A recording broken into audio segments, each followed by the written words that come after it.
Bismillahirrahmanirrahim. Assalamualaikum warahmatullahi wabarakatuh. Salam kedaulatan rakyat. Sahabat semua, kisruh Gus Yakut dengan mencoba membandingkan atau menggunakan metafor atau pengibaratan suara azan dengan gonggongan anjing ini terus bergulir.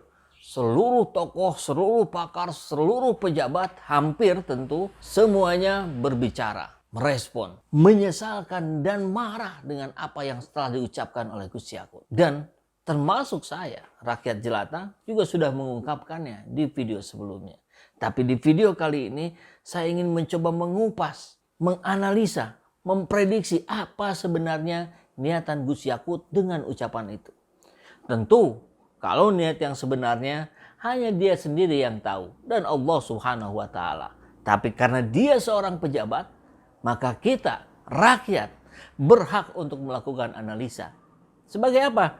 Tentu sebagai ibroh untuk ke depan pemerintah, pejabat, pimpinan tertinggi mampu memilih para menteri-menterinya dengan jauh lebih baik dibandingkan hari ini. Dan kami rakyat jelata akan lebih mudah untuk mengikuti apa-apa yang diharapkan oleh pemerintahan. Kalau seperti hari ini kan kita sendiri yang kebingungan. Kita jelas-jelas memiliki tanda tanya yang sangat besar. Apakah seorang Gus Yakut ini punya kapasitas dan kapabilitas sebagai menteri atau tidak? Kalau ternyata tidak, tentu ini sebuah ironi besar negeri ini.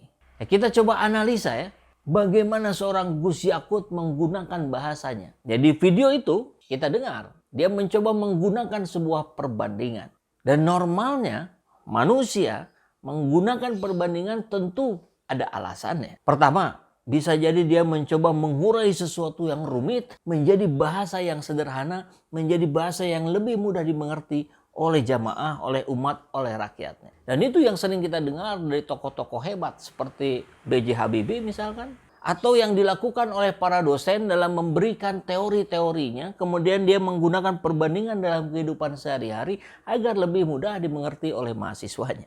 Dan penggunaan perbandingan seperti ini, maka kualitasnya tentu akan sangat bergantung pada hasil akhirnya. Apakah mahasiswa menjadi lebih mengerti atau tidak? Apakah rakyat jadi paham atau tidak? Atau bahkan lebih rumit dan berliku-liku. Ya, saya jadi ingat jargon ini ya. Orang pintar itu akan menggunakan bahasa yang paling sederhana untuk menjelaskan hal yang paling rumit. Nah, kita belum tahu nih, ya, kita belum masuk pada kesimpulannya. Apakah Gus Yakut itu masuk kategori yang mana dalam pembahasan ini? Karena ada juga sebetulnya orang pintar yang memperumit soal yang sudah sederhana dengan bahasa-bahasa yang rumit juga agar ia terlihat sebagai seorang intelektual. Ya, kembali pada konteks Gus Yakut. Persoalan pengaturan volume azan itu bukan hal yang rumit, bukan hal yang ribet. Jadi sebetulnya tidak perlu perbandingan. Orang semua sudah mengerti, sudah paham maksudnya. Dari yang asalnya bebas gitu kan, volumenya sekarang diatur. Paham, semua orang mengerti. Di luar persoalan kemudian orang setuju atau tidak. Karena berbicara azan adalah berbicara tentang bagaimana jangkauan suaranya bisa menyebar ke sebanyak mungkin orang. Karena ketika menjangkau sekian banyak orang, pahalanya segitu. Lebih luas lagi, lebih besar lagi pahalanya. Konsep Islam itu begitu. Makanya dulu, waktu zaman Rasul, Bilal, kan itu yang suaranya keras, sekaligus merdu. Nah, perbandingan juga bisa digunakan sebagai sebuah majas untuk menambah rasa pada kalimatnya. Jadi ada sentuhan emosi dalam berbahasa. Jadi saya ingatkan lagi Gus Yakut, barangkali sudah lupa ya. Ini kan pelajaran di masa kita sekolah dulu. Majas perbandingan itu ada banyak. Ada metafora, ada alegori, ada hiperbola, ada litotes, dan masih banyak yang lainnya. Nah, kalau memang Yakut menggunakan majas, kita nggak tahu dia maksudnya menggunakan majas yang mana. Tapi kita coba preteli satu-satu ya. Kalau alegori itu kan membandingkan dengan kiasan atau penggambaran. Misal, hidup ini seperti roda berputar. Nah, kalau alegori, maka pertanyaannya apakah Yakut berusaha untuk menggambarkan bahwa suara azan itu seperti gonggongan anjing? Jelas barangkali kemungkinannya tidak. Masa dia mau menyampaikan seperti itu di publik? Yang kedua, metafora. Ini untuk membandingkan dua hal yang berbeda untuk memberi rasa. Nah, di metafora ini biasanya yang digunakan sebagai pembanding adalah yang menunjukkan karakteristik yang diinginkan. Contoh, dia adalah kembang desa di kampungku.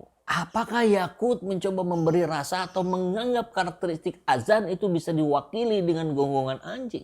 Yang lebih dalam lagi, apakah Yakut mencoba menggambarkan seorang muazin sedang menggonggong? Nauzubillah min dzalik. Tentu kita rasa juga tidak begitu maksud Yakut ya. Yang ketiga, hiperbola. Membandingkan dengan sesuatu yang berlebihan dan tidak masuk akal dengan niat memperkuat atau memperbesar rasa. Misal, dia jatuh menghujam ke bumi atau teriakan yang membelah langit. Nah, apakah Yakut mencoba menggunakan hiperbola? Kelihatannya juga tidak mungkin ya. Kecuali Yakut merasa bahwa gonggongan anjing bersamaan itu berlebihan. Atau sangat hebat gangguannya dan menganggap azan memiliki kualitas yang sama.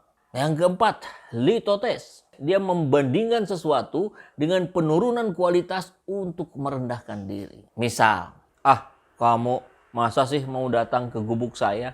Atau kalau mau ikut ayo, tapi pakai motor butut saya. Apakah Yakut mencoba yang ini? Saya rasa juga tidak mungkin Yakut mencoba merendahkan dengan membandingkan azan sebagai gonggongan anjing. Nah, jadi dari analisa yang tadi, setidaknya saya kira ada dua hal yang bisa diambil untuk menjadi kesimpulan. Yaitu, pertama, Yakut harus belajar lagi. Atau Yakut ingin terlihat pintar. Jadi saran saya, Yakut belajar lagi lah bahasa. Itu pelajaran kelas 7. Kelas 7 itu kelas 1 SMP. Jadi Anda bisa betul-betul pintar. Bukan sekedar terlihat pintar. Dan jangan lupa, kalau memang mau belajar lagi bahasa Indonesia, saya sarankan sekalian juga belajar bahasa Arab lagi.